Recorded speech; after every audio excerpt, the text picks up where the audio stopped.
Welcome to the South Australian True Crime Podcasts. We tell the bizarre, weird and forgotten true crime stories from Australia's only colonial-free state, South Australia. All our stories are based on facts, and are all thoroughly researched. If any of our stories affect you, in Australia, please contact Lifeline on 13 11 14 or Beyond Blue on 1300 22 46 36. All our stories are available if you search South Australian True Crime, in video and audio on YouTube, in text at southaustraliantruecrime.com.au, and in audio at iTunes, Google Podcasts, iHeartRadio, plus many more podcast providers. Please subscribe, like, rate, and tell your friends about us. Today's sponsors are AUSTEES, the Australian T-shirt printer, and SMOKY Blues Guitars, handcrafted guitars. Links to these sponsors are available in the show notes. Now, buckle up, and prepare yourself for today's South Australian true crime story. It was Friday, April 27, 2012. The dirt road was dry, very dry. There was 3 people in the four-wheel drive: 40-year-old Philip Jonathan Thomas, 41-year-old Christopher Bennett Sanderson, and his partner of 13 years, Cindy Haynes. All 3 people in the vehicle knew the owner of the property they were heading for, Shane John Shove, who owned a house on Jim Jolly Road in remote Sandalwood in the South Australian outback. The area known as Sandalwood consists of 3 houses and a hall. Sandalwood is the sort of place you go when you don't want to be disturbed by the modern world.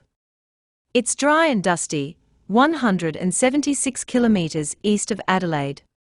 The closest place to civilization is Karoonda, 28 kilometres back towards Adelaide. All in the car, we're headed out to Sandalwood for a weekend of shooting, drinking, smoking some weed, a bit of meth, and generally just being out in the open air. Build a campfire at night and drink, smoke and tell a few yarns and have a few laughs. Cindy was also there to get some more tattoo work done, as Shove was a bit of a backyard artist when it came to tattoos. The weekend had been going great, probably a little too much drinking and a bit too much drugs, but everything seemed relaxed.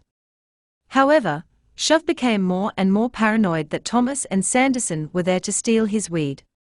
The group had run out of beer by Sunday lunchtime, so Sanderson drove the 56-kilometre round trip to Karoonda to get some more. While he was gone, Shove's paranoia over Thomas and Sanderson stealing his pot had peaked.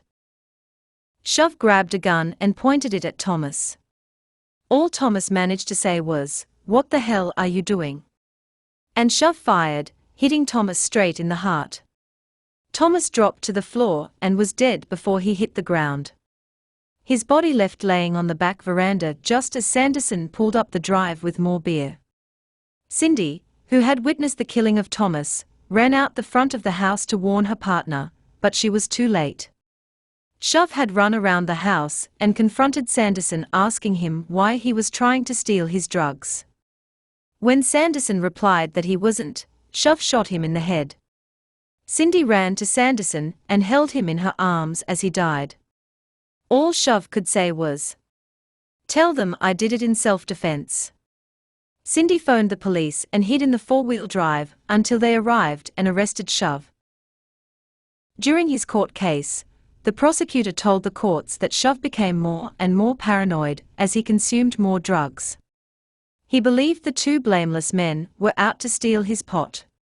Shove's parents, via a letter, informed the courts that their son's paranoia was linked directly to his drug abuse since the early age of 15.